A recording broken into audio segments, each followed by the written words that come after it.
मुस्लिम राष्ट्रांचा दहशतवादाला पाठिंबा.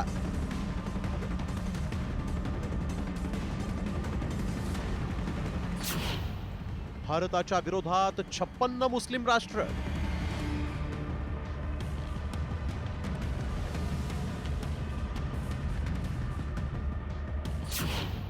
पाकिस्तानला धार्मिक कट्टरतेचं बळ.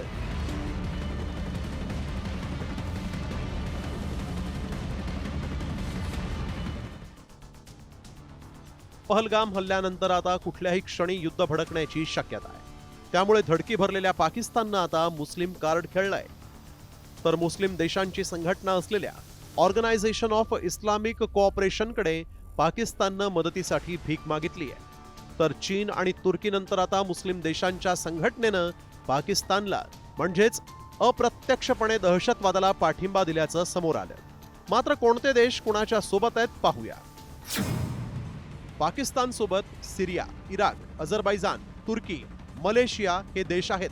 तर भारतासोबत Saudi Arabia, UAE, Qatar, Oman, Kuwait, Bahrain आणि इजिप्त हे देश आहेत. मुस्लिम देशांच्या संघटनेत वर्चस्वाचा वाद आहे. त्यामुळे तुर्की पाकच्या बाजूने उभी असली तरी सौदी अरेबिया मात्र भारताला पाठिंबा देते.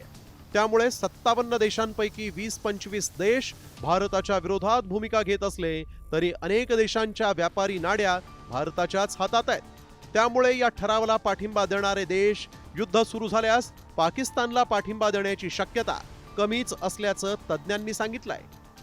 तुर्कीसारखा एक मुस्लिम देश जर सोडला तर बाकी कुठल्याही मुस्लिम देशांनी उघड पाकिस्तानला पाठिंबा दिला नाही. मुळातच सेंटिमेंटच्या पॉइंट ऑफ व्ह्यूने निर्णय हा OIC सारखा समूह त्या ठिकाणी घेणार नाही. पण क्षेत्रीय शांतता डिस्टर्ब होऊ नये म्हणून डिप्लोमसीच्या माध्यमातून, डायलॉगच्या माध्यमातून, चर्चेच्या माध्यमातून भारत आणि पाकिस्तान यांनी प्रश्न सोडवावा अशा प्रकारे जे आहे मिडल ग्राउंड घेण्याचा प्रयत्न OICनं केलेला आहे.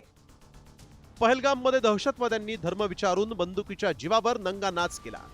त्याचा निषेध करणं सोडून मुस्लिम देश दहशतवादाला पाठिंबा देणाऱ्या या पाकिस्तानच्या पाठीशी उभे राहत असतील तर भारतानंही तेल आयातीपासून ते व्यापारी निर्बंध टाकून या देशांचा माज मोडायलाच हवा. त्यामुळेच इतर राजनैतिक पर्यायांचा वापर आणि आंतरराष्ट्रीय समुदायाचा पाठिंबा मिळवून पाकिस्तानला भुईसपाट करण्याची योजना आखायलाच हवी. ब्युरो रिपोर्ट, साम TV न्यूज.